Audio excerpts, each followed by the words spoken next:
quarterback and I throw it to you and you're the wide receiver and you catch the ball and run out of bounds, in football that's a positive thing because you retain possession of the ball and you stop the play clock. Then you can reset. Gives you more time.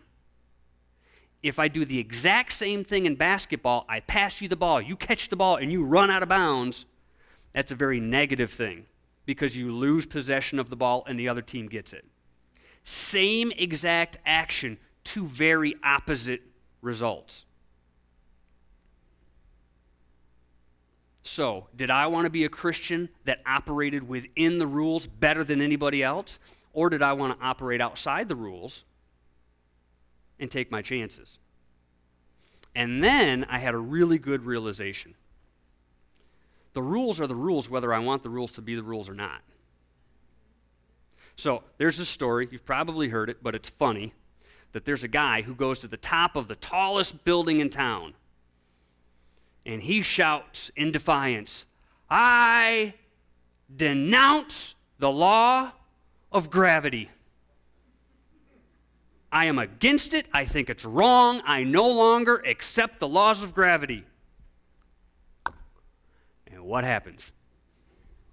He fought the law. There we go. Thank you. Figured I'd give you guys some music that you could understand. Yeah. So I thought about, I could go off and do whatever I want and have my life and do what I please. But then at the end of the day, or at the end of my life, I'm going to have to answer to the law. And the law is the law, whether I want it to be the law or not. Kind of like growing up. Kind of like growing up with mom and dad. So, Oswald Chambers says, "A child of light will confess sin instantly and stand completely open before God. But a child of the darkness will say, 'Oh, I can explain that.' When the light shines and the Spirit brings conviction of sin, be a child of light. Confess your wrongdoing and God will deal with it. If, however, you try to validate yourself and prove yourself, you prove yourself to be a child of the darkness."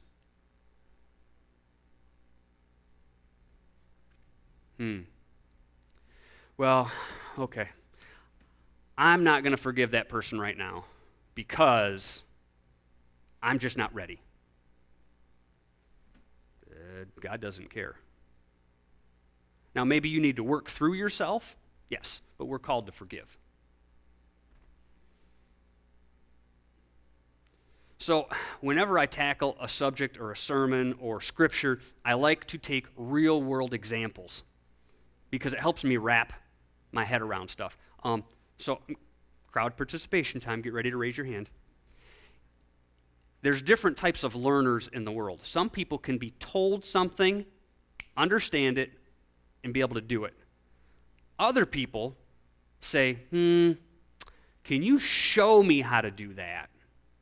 Then I'll have a better understanding of what to do. Raise your hand if you are a listening learner, where you can listen and just be like, "Oh yeah, I get that, I can do that." All right.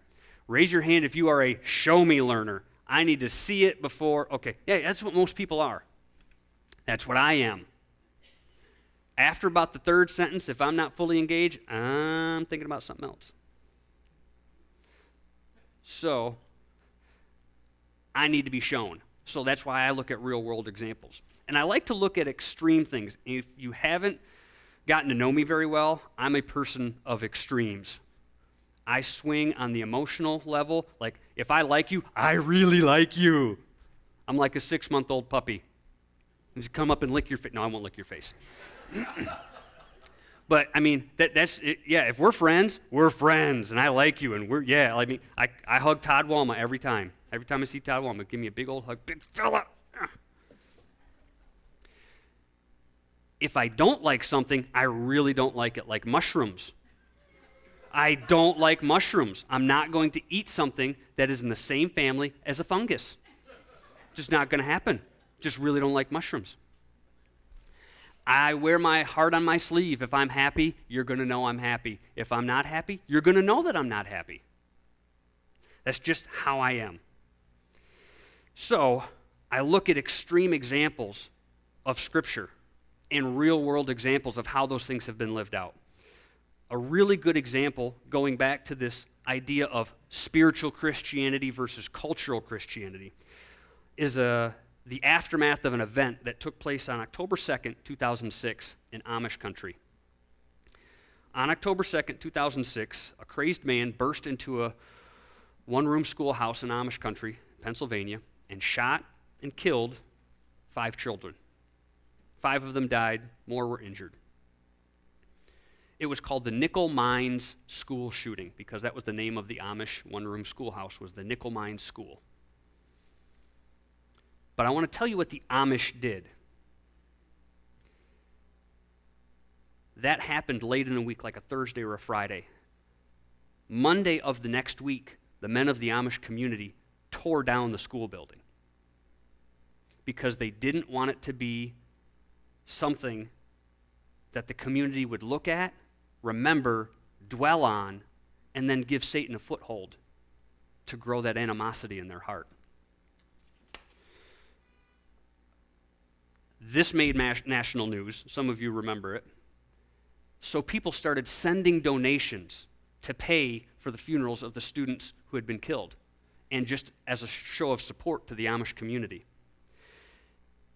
And there were, like I said, 5 children who died. The Amish community took those donations and they split them all equally 6 ways. For the family of all the children who died, and for the shooter's family, because they recognized that his family was traumatically affected by this event as well.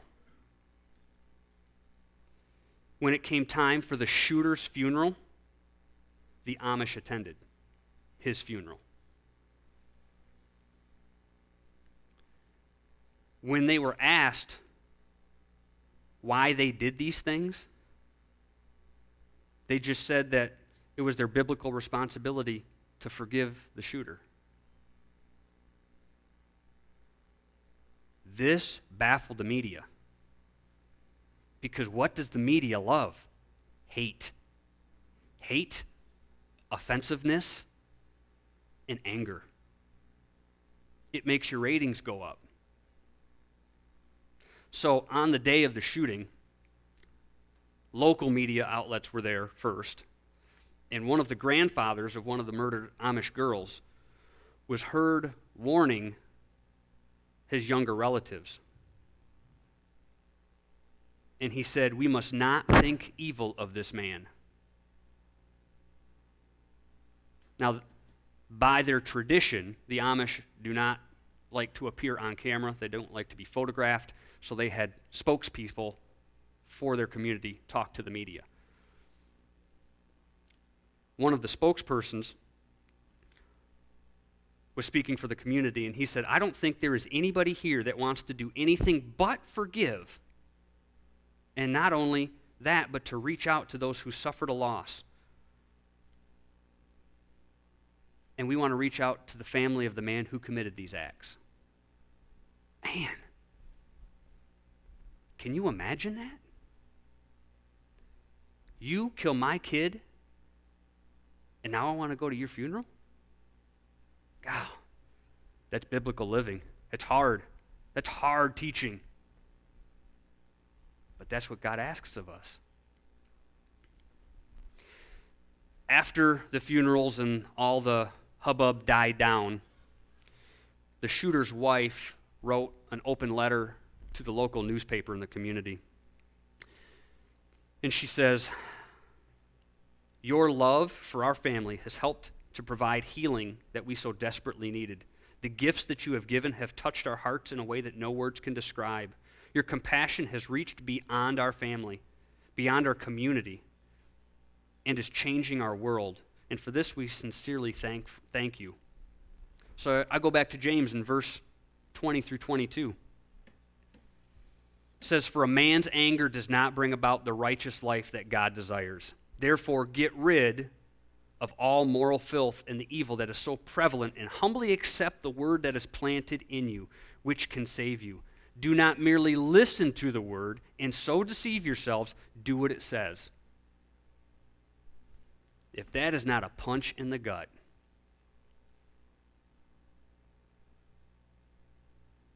So I'm not going to ask you to raise your hand this time. But how many of us like being angry sometimes? It feels good. Thank you, Dave Dykstra. He raised his hand. So make sure Dave gets an extra hug today. We like being angry because it makes us feel strong. It makes us feel powerful.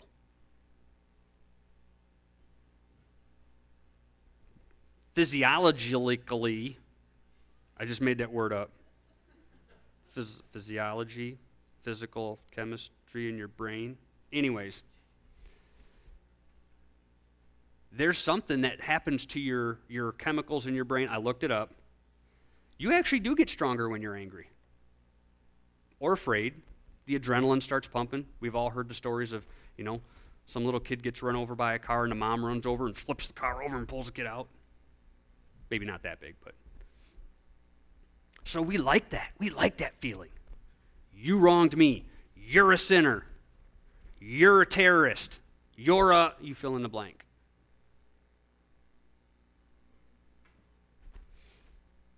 So, were the Amish spiritual Christians or were they cultural Christians? I would say both. Their culture is built around their faith, but they put their money where their mouth was, that's for sure. That's absolutely for sure. So how do we honor God with our decisions when we don't feel like it? And our world is all about feelings right now. I don't feel like it. I don't feel happy. I don't feel like doing this. I don't feel like that. You made me feel this way. Yep. That does not negate God's word.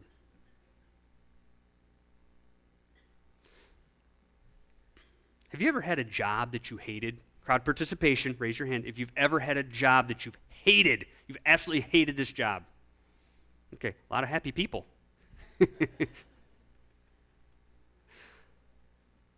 Did you still go to that job and do it? Yeah, you had to. Right? If you want to get paid, you got to go. Kind of like God. The rules are still the rules. We still got to abide by the rules. So if we want to start honoring God with our decisions, then I'm going to give you some purposeful and specific ways that you can do that. Because you can. Adri, get ready, moving. So, I need somebody who I can use as a volunteer and paint them in a very negative light. Who would like to volunteer? Jerry, thank you. That's what you get for sitting up front. So, I have had the experience in my Christian life where I have been surrounded by non-Christians. And I think a lot of us probably work in environments like that, especially if you're in the automotive industry, if you're in a factory, if you're in landscaping. A lot of these industries are just swarming with non-Christianness. I think it's really any industry. And I have been with a group of guys where we'll be like talking, Monday morning, hey, what'd you do this weekend? One guy was like, yeah, I got so drunk I threw up 3 times. I was like, weren't you empty after the first time? He's like, no, I got drunk 3 times. I was like, Saturday, Sunday. There's only 2 days in the weekend, my man. How did you? He's like, man, I'm just good. Okay, all right. And we sat in this little group talking on a Monday morning, and it was like a badge of honor for him. And some of the other guys were like, yeah, man, I've been that drunk before too, and da-da-da. And early on, after I had made these decisions to honor God with everything that I was going to do, it was kind of like, okay. And I'd just be quiet. Because I didn't know how to respond to stuff like that. Like, okay. All right, yeah. Todd, what'd you do? Oh, nothing as exciting as you. Let's get to work, guys. Or then I got a little bit more brave, and I'd be like, yeah, I went to church on Sunday. Good sermon. Should have been there. And I'd walk away like, I got you. And I was like, yeah, that was lame. So I kind of took a different tone, and as you have grown to know and love me so dearly over the past 5 or 6 years that we've been here, you know that I am a person that doesn't have a whole lot of filter when I speak. And I thought, you know what? That's how God made me. Why don't I use that to the best of my ability? So Jerry, and I, we come to work on Monday morning. You don't have to say anything. Just be there. I'm just using you as an object lesson. Nancy, everything I'm going to say about Jerry is not true. But I'm going to, Nancy's like, I'll tell you if you're true or not. All right. So Jerry and I get to work on Monday morning, and Jerry's talking about, yeah, man, I went to the bar, and man, I had knocked a few back, 15 probably too many, and man, and Nancy was home, and man, there's this lady, she asked me to dance, I was dancing with her, woo, we had a good time. Don't tell Nancy about that. Okay, da-da-da-da. I don't know why Jerry's from the country all of a sudden. But anyways, so Jerry, and we're just talking about this stuff, and he's almost proud about that. And I know some of you have been in situations like that where the people you're talking to are proud of the sin that they've experienced and committed over the weekend. It's like the badder I am, the tougher I am, woo! So then I started doing this. Yeah, what'd you do this weekend? Man, I went to church on Sunday. I heard this sermon about sin. Oh my gosh, and biblical living. Man, have I got some changes that I've got to make in my life. Man, I've got to stop swearing. I've got to stop doing this. And you know what? Man, it had a profound impact on me. You want to come next Sunday? It was amazing. You should have been there. And I got free coffee afterwards. So I recognize I have that personality. I can do that. Some of the jobs that I've had, I've been an assistant principal of a school. I could command a lunchroom of 200 kids all by myself. And they listened. Sometimes it took a long time, but they listened. So I've got the voice, I've got the personality to do that. Maybe you don't have that personality. Maybe you don't have that chutzpah, that fire in you, because that's not how God made you. But always honor God with your decisions. Because if you're going to be so bold as to tell me the sin you committed and be proud of it, man, don't I have the right to be as proud of how God-honoring I can be? Sure. That's right. Heaven, yes. I got that from Bob. Bob always tells me when I preach, give him heaven. That's good. That's good. Yeah, that's a God-honoring, because you know what? Everybody said the other word in their head when I said, give him heaven. Heaven, yes. And then people start to look at you like you're weird. Maybe you are, because I know I am. But the questions that started coming from my coworkers, not then and not later, but much later. Now it's like I'm in the back stockroom. I unloaded trucks at Sears for a long time, getting through college, everything. Trucks in, all right. And the language on the back of a truck on the guys on a dock isn't the greatest, especially if it's hot, because semis don't have air conditioning in July. And then I would be at the back door, and you get all the way to the front of the truck, and you got air conditioners 10 feet high, and you're unloading these air conditioners, and you're stopping to take a break because it's 115 degrees, and the next guy comes in for his load, and they were like, hey, I got a question. Yeah, what's up? So, you really do that God stuff? Yeah, I really do it. Huh. Sometimes it's all it takes. Sometimes I like being a speed bump. Enough to slow down and make you think. I'll be a speed bump Christian. If that's what it takes, absolutely.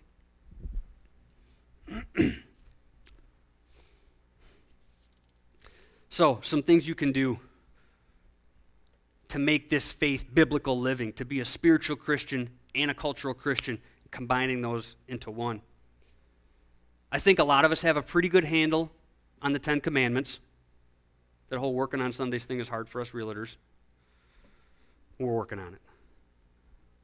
We can love our neighbor as we love ourselves, which means being respectful, even when we disagree. If we look at the news, whatever your political sway is, that's fine.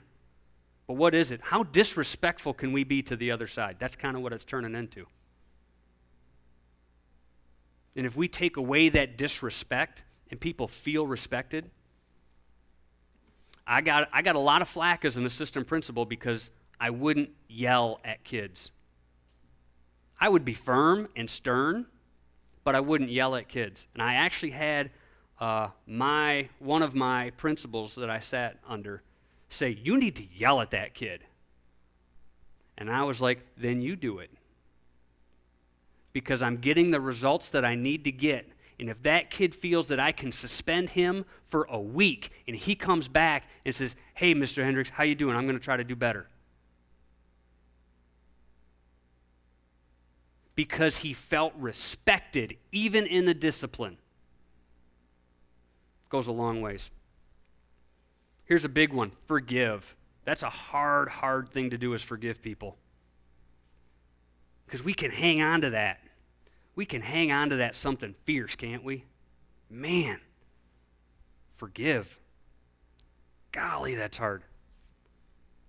But do it anyways. Because that's what God asks us to do.